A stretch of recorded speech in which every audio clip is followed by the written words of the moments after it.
Welcome to the Simply Real podcast. I'm so happy about this topic that we are talking about today.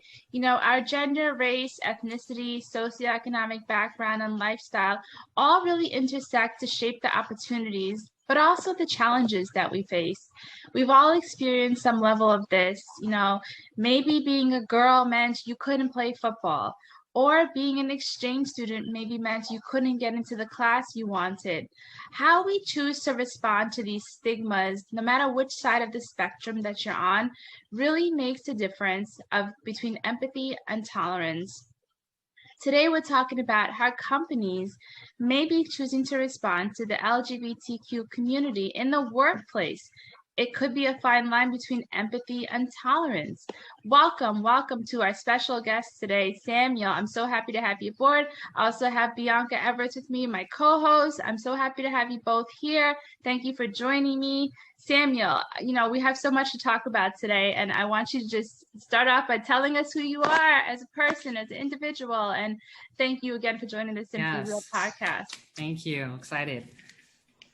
Thank you, Bianca, and thank you, Jen. I'm so happy to be here during Pride Month, such a monumental Pride Month at that, after the year that we all went through. My pronouns are he and him. I identify as a gay/pansexual cisgender man, also Afro-Latino. I'm Dominican and Puerto Rican ethnicity. And yeah, that's just to get started on who I am, and we'll unpack what that means and what intersectionality means, maybe, because that has a lot to do with my perspective. Right. And just as a preface, anything that we talk about today is from my lens. So I do not speak for the entire gay community, as Bianca will have a different lens than I do. She identifies as a woman, she identifies as a lesbian. I don't identify as either of those.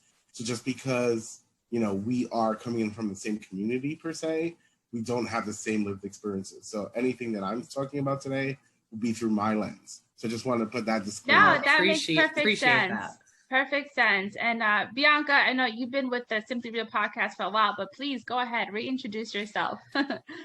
Well, first of all, it's just a pleasure to have you here. I've been really wanting to connect with you. We've just been talking about you for a while now, Sammy, and just like your involvement and the way you communicate through social media or at events about just the LGBTQ plus just community as a whole. There's so much, as you indicated. I'm a lesbian, I'm a mom, I'm an entrepreneur, and at the end of the day, I at my age, I'm still trying now to redefine myself, because there's just a whole new direction, right? Like she, her, and how do I redefine my lesbianism? And if I need to. So this is a really exciting topic. I look forward to having a few of these, as it is, as you said, an amazing year. We've had so much to be thankful for. So many things have happened. So excited to get into this. So let's get started. Yeah, no, and you said it, there's so many things to be thankful for, so many things that have happened. And it's true. There have been so many strides in the community and collectively as a society. I know many Fortune 500 companies are offering benefits to the LGBTQ community. But is that really enough? I mean, I feel like there's still a disconnect, and more prevalently coming to the surface after speaking with you guys about this is a lack of full understanding in the workplace. What are some of the challenges you think are emerging in the workplace? Yeah, I love that question. So the short answer is no, it's not enough, right? I think that when we compare, the gay rights movement to what it was when it started in 1969, to be clear, Pride started as a riot, led by Black trans people. So it's important to remember that.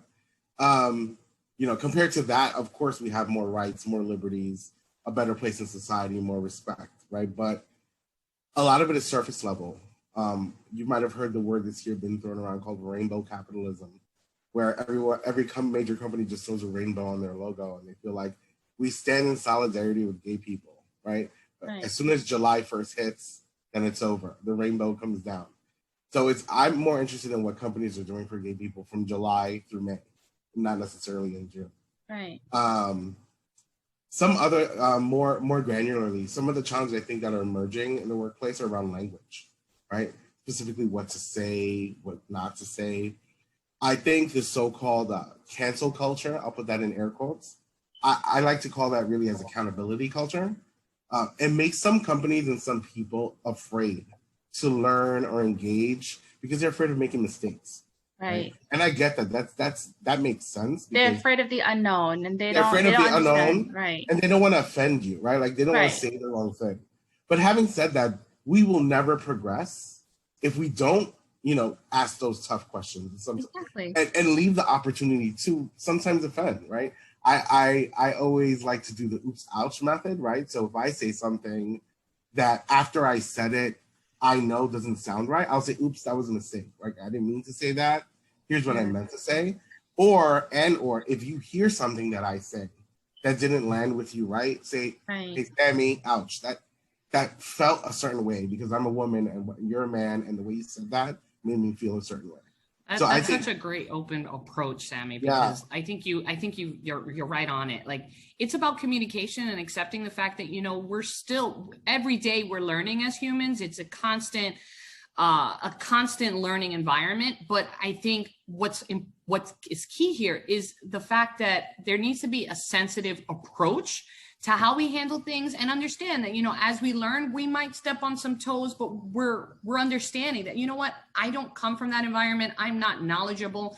I mean, even being a lesbian, I'm not as knowledgeable as some of these younger gays, if you will, or members of the LGBTQ, community. I'm just not.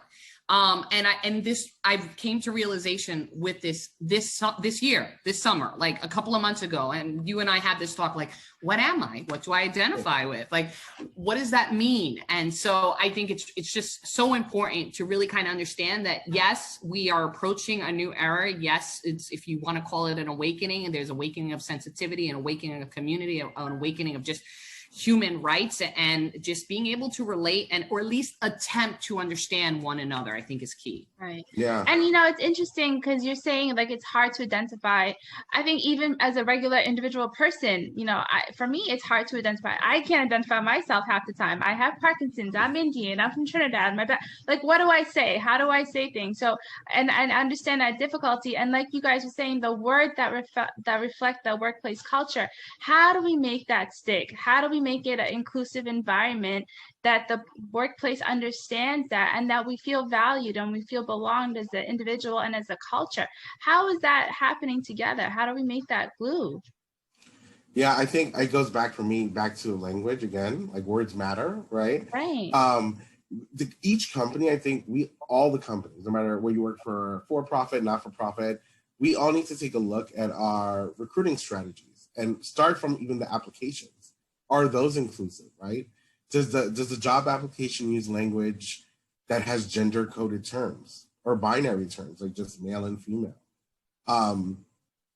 It's important for me that all companies try to strive for this, because it's not recognized as a necessity. It's just implied that most people, or assume that most people, are just male or female, right? So a smaller way to do it, and it's really implicit, almost subtle, and you might miss it. If you look at my Zoom, if you're watching this on YouTube or Zoom, you'll see that my name has my pronouns right after it, right? It's subtle.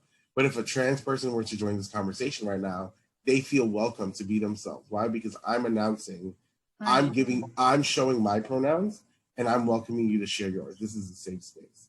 Right. So if in the workplace we do that too, that will invite employees who are just starting to feel comfortable enough to share their pronouns and their true identity. Right. And that should be done on Slack, any internal memos, in team meetings. Instead of saying, hey, ladies and gentlemen, say, hey, team, hey, folks, right? Because we don't know how people identify.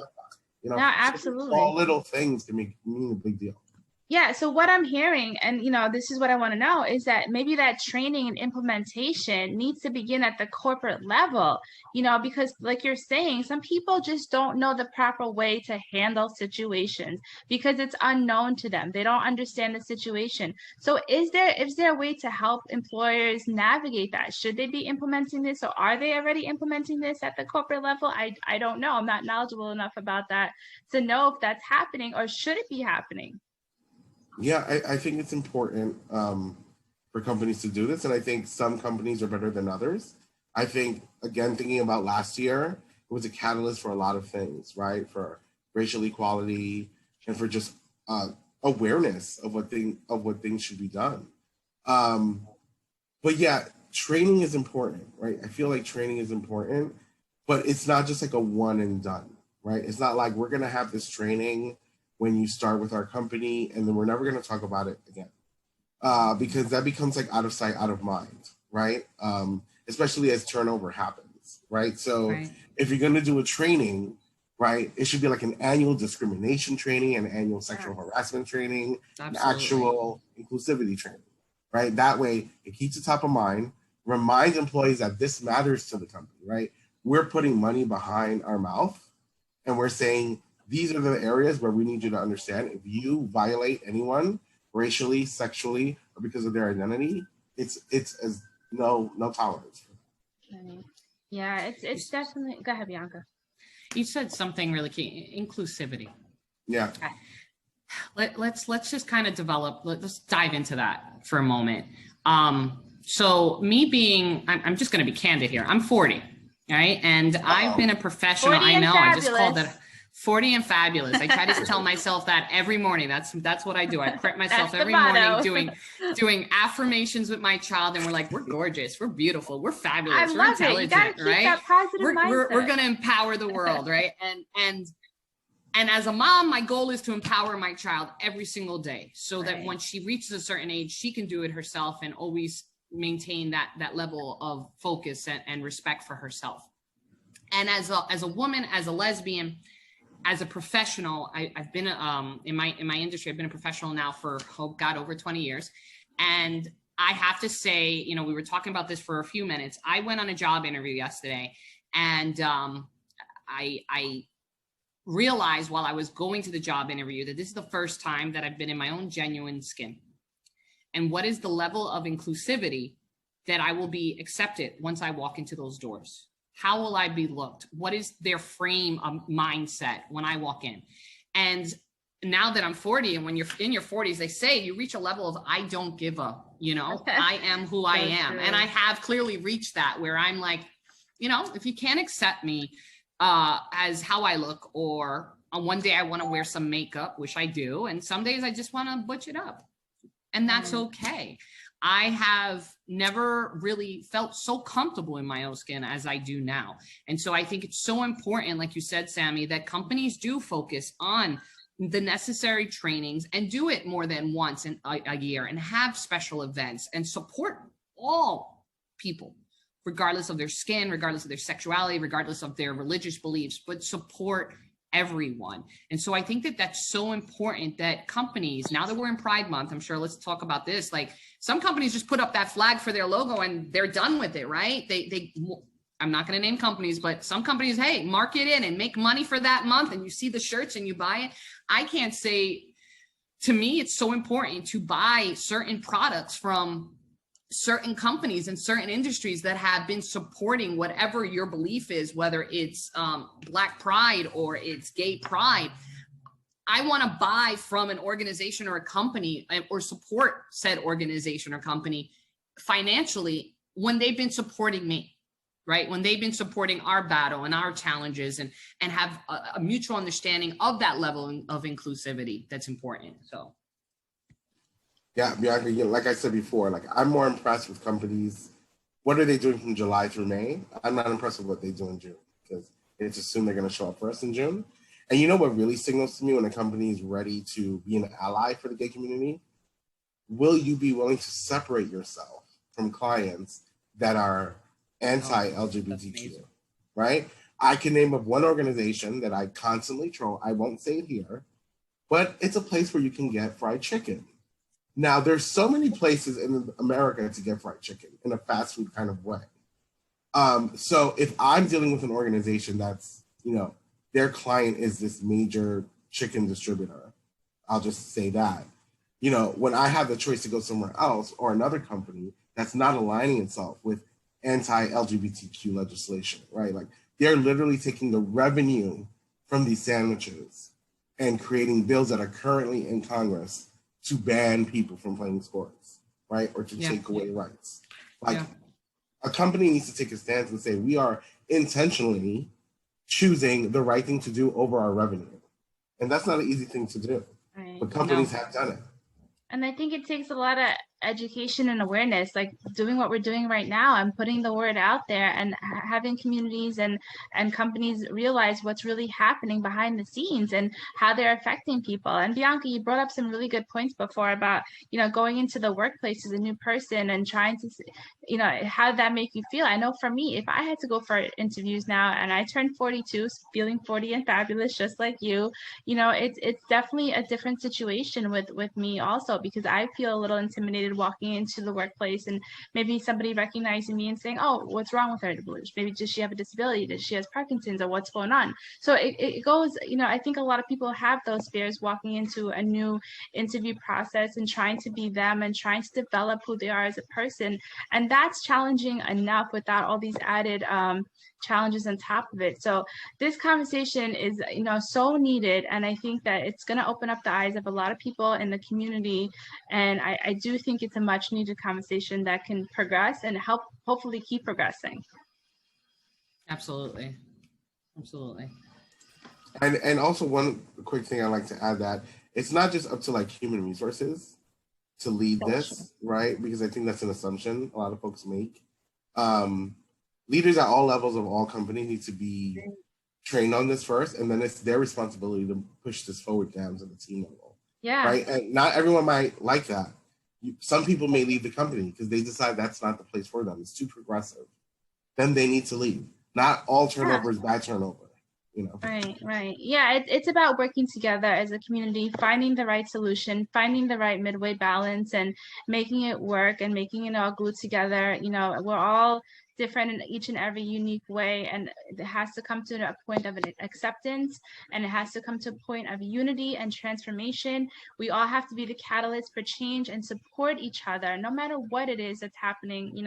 There's so many challenges that are rising, so many different things, so many different aspects going on, and we just all have to sort of glue it together and be the catalyst for change. And this conversation, I know, can go on and on because there's so much to talk about, and there's so much progression that has to happen and so much change that has to take place. But I do love the fact that we are having this conversation. I want to know if you guys have any lasting thoughts for our community, for people that are listening out there. You guys definitely are bringing so much wealth of value and knowledge to the table, and I appreciate that 100%. Okay, I'll go first. I just want to say lastly, thank you again for having me. I think it's a really important conversation. Yeah. And one final note for any employers or companies that are listening, it's not enough to just do policies and trainings. To maintain an inclusive environment, you have to consistently communicate and seek feedback from all employees. Your Black employees, your brown employees, your gay employees, your trans employees. That's the only way you understand what they need from you. Right. And that makes them a better employee because that makes them more productive when they feel safe. Thank you for that, Sammy. I'm so happy to have you here as a guest, and I look forward to having a couple of more of these conversations beyond June, beyond Pride Month, as there's just a level of understanding, and I want to hear more from our community, right? Guys, once you see this, or you hear the podcast or the video, please let us know what you want to hear. Let us know what you want to talk about. Share your experiences.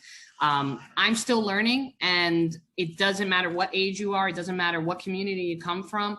I think it's so important that we touch upon our experiences and companies. If you hear us, let's open up the dialogue and let's keep it flowing. And it's not just about LGBTQ. It's about just an individual and a community, and what type of environment you want to breathe, and how do you want that to prosper and move forward. So thank you so much for joining us today, Sammy. I look forward to having a few more of these with you, and just thank you so much. Yeah, absolutely. Bianca, you said it too. I love the fact that, companies that are listening, if you want to join us on this platform, you want to respond, you want to tell us your point of view. I mean, this is all an inclusive environment. We welcome everybody's opinions, expressions. We want to make it work. We want to find a way to find that balance. So yeah, Bianca, absolutely. Thank you, Bianca. Thank you, Samuel. I appreciate both of you being here today. You made this podcast so wonderful. Thank you to our listeners. It's Simply Real. If you have any follow-up questions, please let us know. But thank you all for joining us today. Thank you.